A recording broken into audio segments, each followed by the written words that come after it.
Hello students, once again we are back for physics classes. This is Shishil Gupta, faculty at Holy Cross Ashram School, Datia. Today we are going to study chapter 3b, the second part of Newton's laws of motion. We already have studied chapter 3a in previous class. So the topic of today's class will be 3b, laws of motion for class 9. Let us begin. We have studied in this, we are going to discuss about Newton's first law of motion. Mainly we have to study three laws which were given by Newton. So in part 3b we are going to study about Newton's first law which is related to motion. We already have studied about the two states of an object. We already know about two states. What are those two states? One is rest and other one is motion. Rest. It means that object will not be changing its position with respect to time. And in motion, the object will be changing its position with respect to time. For example, train, moving bus will come in motion, and stone, vehicles will come in the category of rest whenever they are not moving. So these two states we already have discussed. Now the question arises, what is the cause of motion? What is the cause? Why motion is caused? Motion is caused because of force. Whenever force is applied on an object, it produces motion and an object begins to move in the direction wherever force is applied. So let us see, suppose this is an object, okay, and if we are applying force likewise, then the body will be moving in this direction. Is it? The body will move in this direction only. Therefore, the body is said to be in motion. If we are talking about the example, for example, whenever we have to move a cycle, so what we have to do? We have to apply force on pedal. If force is not applied, then will the cycle move? No, the cycle will not move until and unless the force is applied. So the cause of motion is the force. Whenever force will be applied, motion will be caused. So we can say two things. What two things we can conclude? First two observations we can take out. What are those two observations? First one, body at rest will remain in rest only until and unless external forces applied. And second thing, body in motion will remain in motion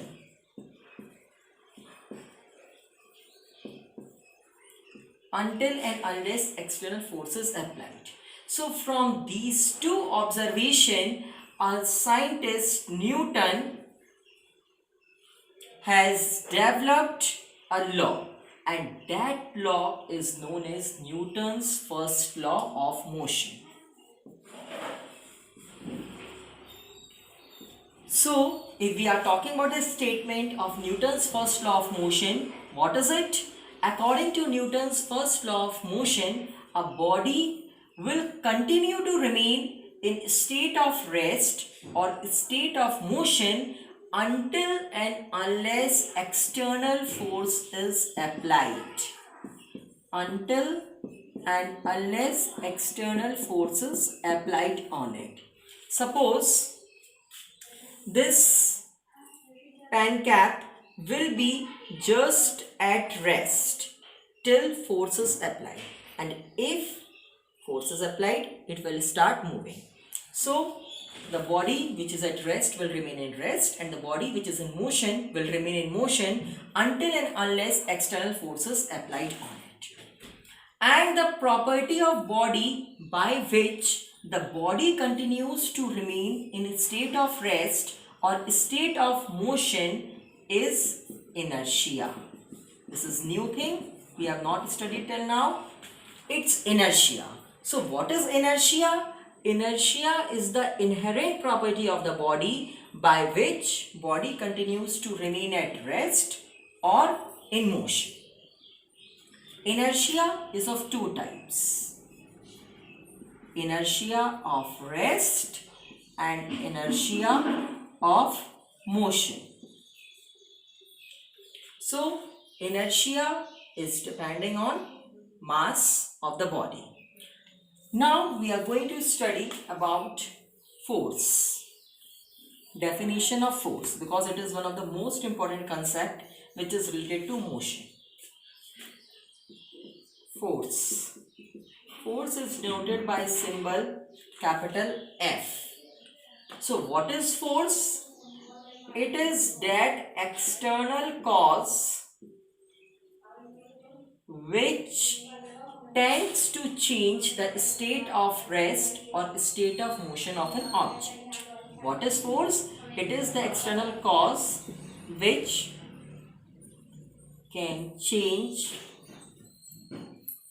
the state of rest or state of motion of an object. So that is known as force.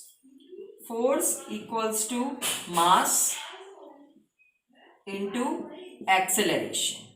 F equals to ma.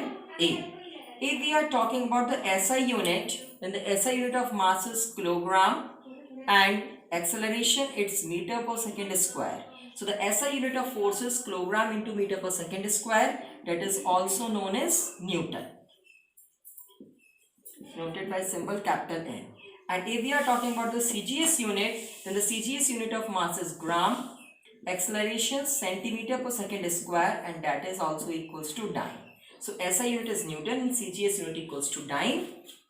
1 Newton equals to 10 to the power 5 dynes. This is the relation between SI and CGS unit of force. This we are going to discuss later in the chapter. So now some important points regarding mass and inertia.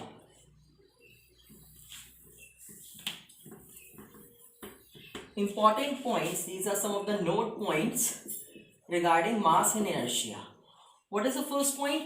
Inertia and mass, they both depend on each other.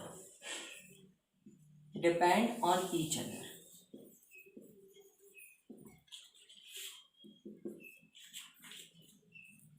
Mass is the measure of inertia, we can say. Mass is the measure of inertia. In other words, we can also say greater will be the mass, greater will be the inertia. Greater will be the mass, greater will be the inertia. Let us clear it with an example. For example, we are taking one tennis ball.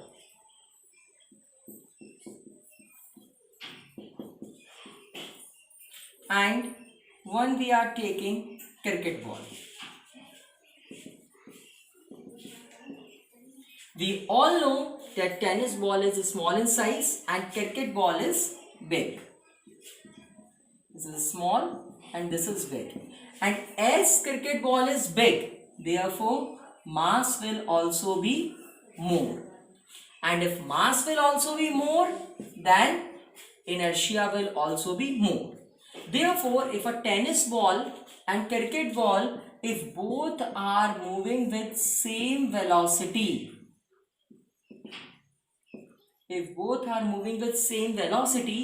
still then cricket ball will need more force to stop as compared to tennis ball. So therefore we can prove that inertia and mass are dependent on each other, and greater will be the mass, greater will be the inertia. If we are moving both the ball, one is tennis ball and other is cricket ball, if both the balls are moving with same velocity, but as we all know that cricket ball will be having more mass, therefore inertia will be more. And if inertia will be more, then force needed to start or stop a ball will be greater as compared to that of tennis ball. Now, moving on to the last, we have discussed that inertia is of two types, inertia of rest and inertia of motion. So let us discuss about the examples of inertia of rest and inertia of motion. So inertia of rest. We all know that we are having carpets at our home, and whenever we are beating a carpet with a stick, what will happen? Suppose this is a carpet and we are beating it with a stick. This is carpet and this is a stick. So if we are hitting this stick on the carpet, then what will happen? This carpet is consisting of small dust particles. Is it? These are dust particles.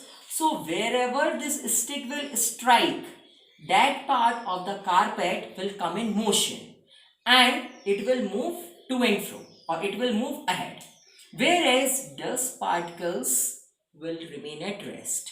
So as dust particles will remain at rest and carpet will come in motion and dust particles will remain at rest. So what will happen? Carpet will move as soon as we will strike the stick and dust particles will fall down. So this is the example of inertia of rest, because dust particles are in rest and carpet will be in motion. So a carpet gets scraped. If we are talking of the example of inertia of motion, then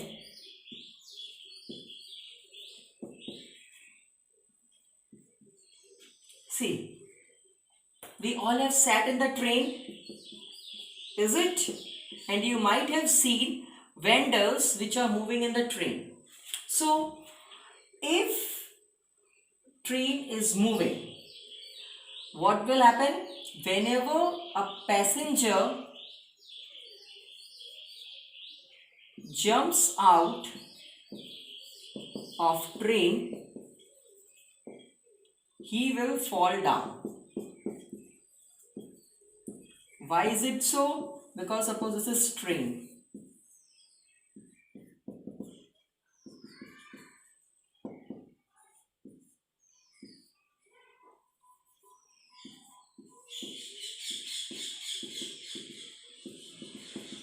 This is train and this is moving. Okay, so whenever a passenger, this is moving train. So whenever a passenger is inside the train, what will happen? That passenger will also be moving along with the train. It means the body of the passenger will be in motion.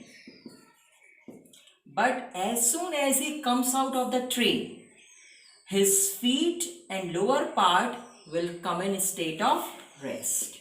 As soon as he jumps, feet comes in rest. So what will happen? Previously his whole body was in motion, but as soon as he jumps, his feet will come in rest. And because of the difference in both the states, he will fall down. And he will be getting hurt. So this was the example of inertia of motion. This was all about 3B. Here mainly you have to study about Newton's first law of motion, its a statement, inertia, definition of inertia, its types along with examples. Further we will be back with 3C very soon. Thank you and have a nice day.